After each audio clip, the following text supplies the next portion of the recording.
Weston? I went to the restroom, and when I came back, you and your mom were gone. Are you guys out shopping or something?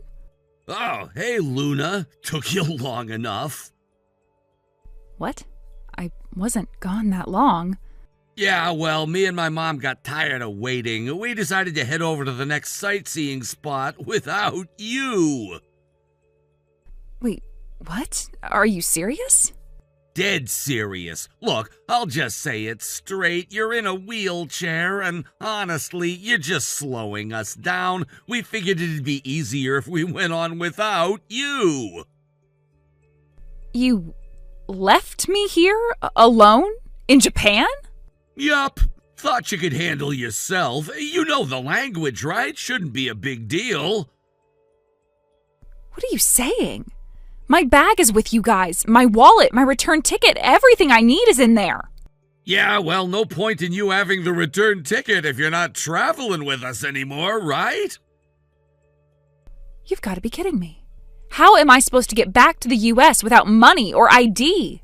Honestly, not my problem. Maybe just don't come back? What? Weston, what are you talking about? Come on, Luna, do you really think I wanted to spend my vacation dragging a wheelchair around? Let's be real, you're a burden! I didn't ask to end up in a wheelchair. Yeah, well, doesn't change anything, does it? Everywhere we go, we have to slow down, find elevators, avoid stairs, skip experiences. Because of you! I want to enjoy my trip, not babysit you 24/7. That is unbelievably cruel. I trusted you. I thought you wanted to travel with me. You really don't get it, huh? You're clingy, you complain constantly, and everything revolves around your needs. You think that's fun to be around? That's not fair. I've never complained about the pace or made demands. All I've ever done is try to keep up, try to be positive. Doesn't matter, I'm over it. So's my mom, by the way. We talked about it, and yeah, we agreed you're too much of a hassle. So we decided to ditch you. Simple as that. You're seriously telling me you both planned this? You planned to leave me stranded? Yup. Oh, and just so you know, I'm keeping your wallet. Thanks for that, by the way. You always were the better earner. No, you can't. That's my money. That's everything I need to survive. Already spent some of it, actually. Japanese shopping is expensive, you know? But hey, your hard work isn't going to waste. I'm sure I'll get some good souvenirs out of it. Please, I am begging you, just come back. Pick me up, give me my stuff. I'll forget this ever happened. Yeah, no thanks. Oh, and one more thing. All those hotel names I gave you for our future stays, totally fake. What?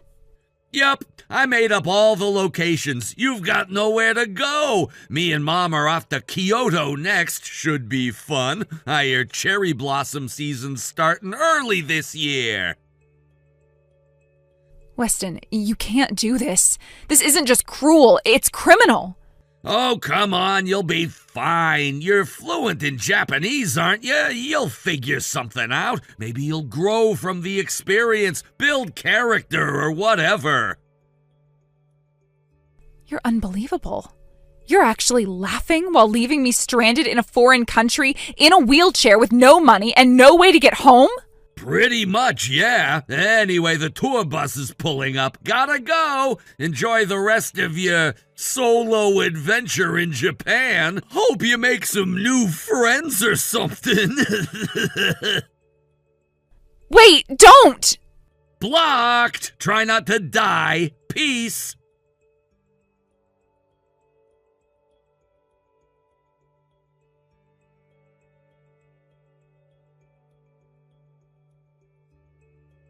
Excuse me, Beth, you're here with Weston, right? Yes, I am. Why do you ask? So that means you're fully aware of what's going on, aren't you?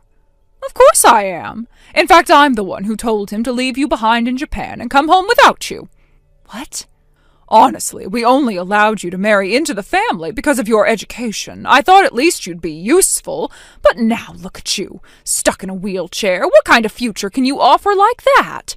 How are you supposed to take care of me in my old age? If anything, we'll have to start taking care of you. What a joke. Even so, I didn't ask to end up like this. The accident... Oh, please, don't start playing the victim now. You're a failure of a daughter-in-law, and frankly, I've had enough of your excuses. This trip was supposed to be a lovely vacation. You've ruined it with your presence. Speaking of which, who's going to be the interpreter now? That was my role up until just a moment ago, wasn't it? Oh, that? Oh, not to worry. I've already met a charming gentleman who offered to interpret for us at a very reasonable price. Wait, what? A stranger? Beth, this isn't America. You should really be more careful who you trust in a foreign country. Oh, stop pretending you're concerned just to get back in our good graces. We're not so easily manipulated. No, that's not what I meant. I'm just saying it's dangerous to...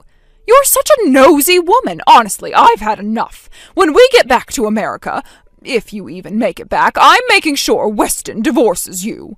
That's already been decided. He's on board with it, too. You're joking. Not at all. And let me add, even if by some miracle you manage to return to the States, don't expect to come back to that house you two were living in. You're getting kicked out. What are you even saying? That house is wonderfully accessible, you know. The renovations for your wheelchair actually made it quite convenient. So I suppose in that sense I can thank you for making it a perfect home for us. Too bad you won't be living there anymore. You really have no shame, do you? And you just never stop talking, do you? Weston and our new interpreter are calling me. I'll be off now. Beth, wait! You're in a foreign country, letting a stranger take the lead in a place you don't understand. That's dangerous. Yes, I'll be careful. You can stop nagging now. Hold on, please, just listen for a second. I won't be replying to anything else you say. Goodbye. Beth! Fine. If this is how you want to play it, then don't blame me when the consequences catch up to you. Let's see how this ends.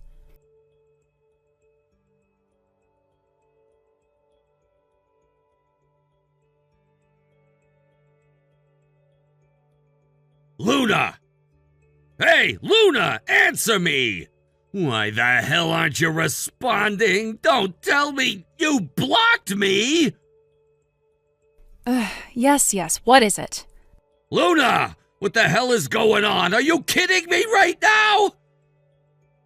Oh, what's this? Did you finally make it back to the country? Yeah, I'm back. I just arrived at the house and... What the hell? Why can't I get in? The key doesn't work. The locks have changed. What the hell happened? Oh, that? Well, I put the house up for sale and sold it. Wait, you what? You sold the house? Yep, it's gone. Legally and completely. What the hell were you thinking? You don't just sell a house without saying a word. That's not something you can do on your own. Oh, and abandoning me in a wheelchair in a foreign country without so much as a second thought, that wasn't doing something on your own? Hold on a sec. You're saying you made it back here? You're actually in Japan? Of course I am. You left me stranded, but I was already back home 2 days after you dumped me there. How? Honestly, it wasn't that complicated. You seem to have forgotten, but I did live in Japan for 3 years as a teenager. Remember that? Oh, right. I guess you did mention that once. I had a friend who lives just an hour from the hotel you left me at. I called her. She picked me up, helped me get everything in order. Luckily, I had my phone, passport, and credit card on me at all times, unlike some people. Unbelievable. Oh, and back to the house, the one I sold. Yeah, that's the part I'm freaking out about. You did something insane, Luna. That house wasn't even yours. I'm the head of the household. You? You really think you were the head of that house? Of course I was! My mom loved it! It was wheelchair accessible, totally perfect for her, and you just went and sold it! We were robbed overseas, I've been through hell, and now this? Oh dear, you were robbed? Oh, how tragic. Stop messing around! Let me remind you, I was the legal owner of that house. What? No way! I thought it was under my name! Why would it be? That house was my family's. It was my parents' place. They moved out to the countryside and left it to me. I inherited it. I paid for the renovations. Every ramp, every widened doorway, paid out of my pocket. So explain to me again, why would I ever put your name on my deed? Still, you can't just sell it without even talking to me! And yet you decided to divorce me without any discussion, didn't you? Right. So don't start crying about how you've suddenly found yourself without a roof. You're seriously just gonna leave us like this? Nope. Actually, I already contacted Amy. Amy? You mean my sister? Of course. She said she'd take your stuff and your mom's. She's kind enough to let you two crash at her place for a while. You've gotta be kidding me. Nope. Go ahead and head over. She's expecting you. No. Anywhere but her place. I refuse to stay with Amy. Too bad. She's family, right? No! This can't be happening!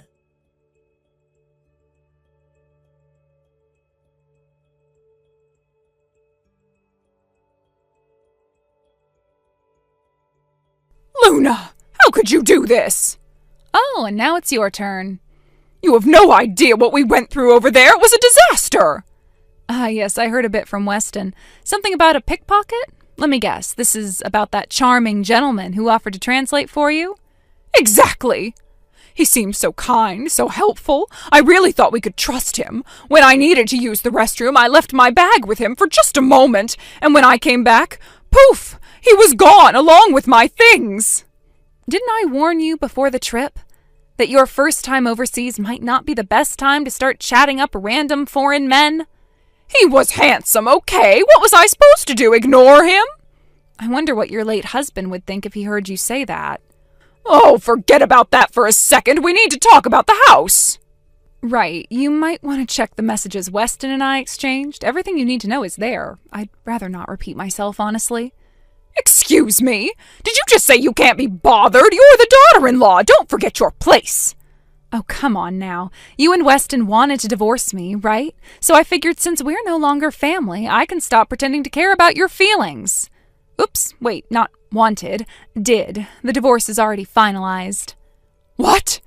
Yep, I flew back a bit earlier than you and checked the mailbox when I got home. Guess what I found? A love letter from the woman who claims to be Weston's new girlfriend, along with a signed divorce paper, in Weston's handwriting no less. She even included a USB stick with a video of him filling it out like some weird souvenir. Unbelievable! I figured since he went through all that trouble, I might as well do him the favor of submitting the paperwork. So, yeah, it's done. Wait, are you saying Weston was cheating? It appears so. According to his new lady friend, she's more deserving to be his wife, and I should just get out of the house and make room for her. And did she know the house was your family's? Oh, she found out quickly. I sent her a little message to let her know she's been chasing after a man who didn't even own the roof over his head. Also added that she'd be inheriting his charming mother, you, by the way, who once encouraged him to abandon his wife overseas. And her reaction? She dumped him. Paid the compensation I requested, blocked him, and vanished. Seems she wasn't up for the full package deal after all. No way. While the two of you were busy running around in Japan, trying to salvage whatever mess you created, I was here tying up loose ends and clearing my name. This can't be happening. Oh, it is. The only thing left now is to sort out the financial compensation Weston owes me. I've already spoken to my lawyer. He'll be paying a visit to Amy's place to deliver the documents. What? You might want to be there when he arrives. He'll need your signature, too. Wait, no. Oh, please, not Amy's house. Anywhere, but I figured you'd say that. Amy, could you step forward now? Huh? I asked her to come pick you up. She should be right behind you. Enjoy the reunion.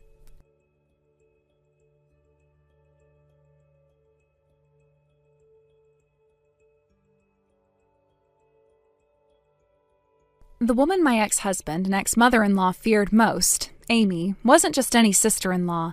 She was a former leader of an all-female biker gang. Yes, you heard that right. Back in the day, she wasn't just known, she was respected and feared in circles you wouldn't dare enter. But those wild days were behind her now. These days, she was a mother of two and living a quiet life as a devoted wife and parent. To anyone who met her on the surface, she seemed mild, composed, and even gentle. But here's the thing about Amy. She absolutely despised injustice. If she saw someone being taken advantage of or mistreated, especially someone she cared about, something would awaken in her, a fire, a presence so commanding it could silence a room, make grown men fumble for words, and apparently reduce my ex-husband and his mother to trembling messes. After getting married, Amy had moved about 2 hours away by car. That physical distance had lulled my ex and his mother into a false sense of security.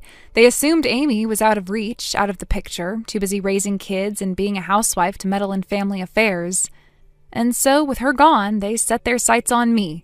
Day after day, I was subjected to their ridicule, passive-aggressive comments, outright verbal abuse, and manipulation.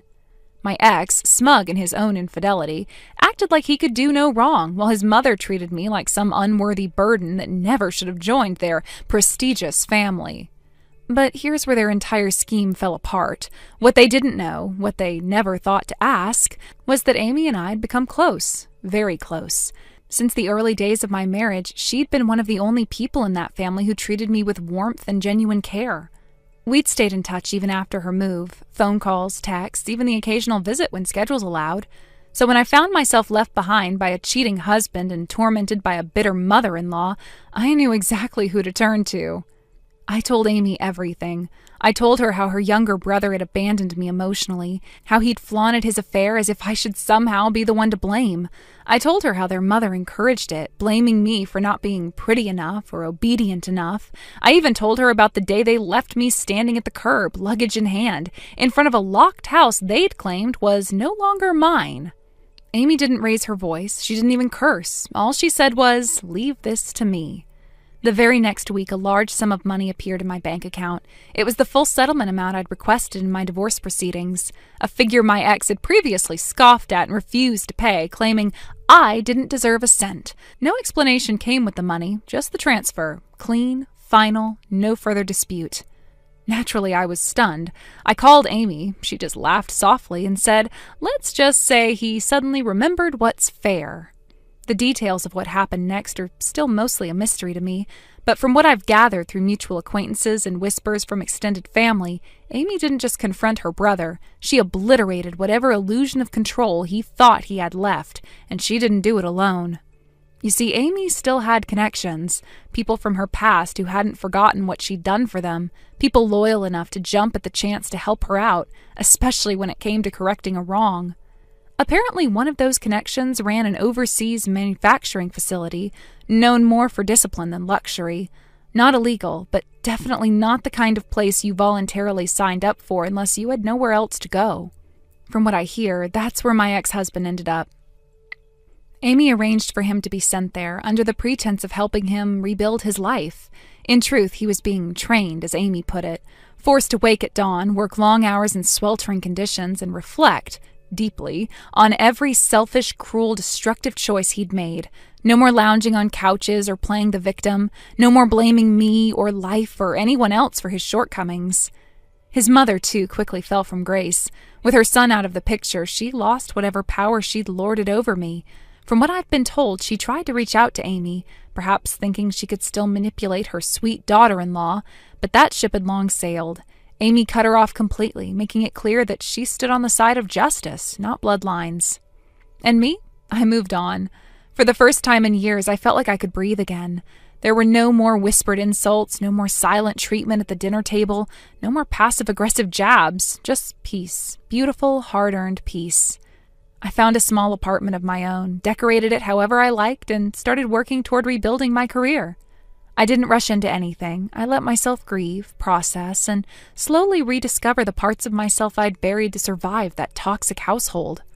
And through it all, Amy checked in, offering advice, encouragement, and sometimes just a listening ear. Thank you for watching and listening. We hope you enjoyed the video. Don't forget to like this video and subscribe.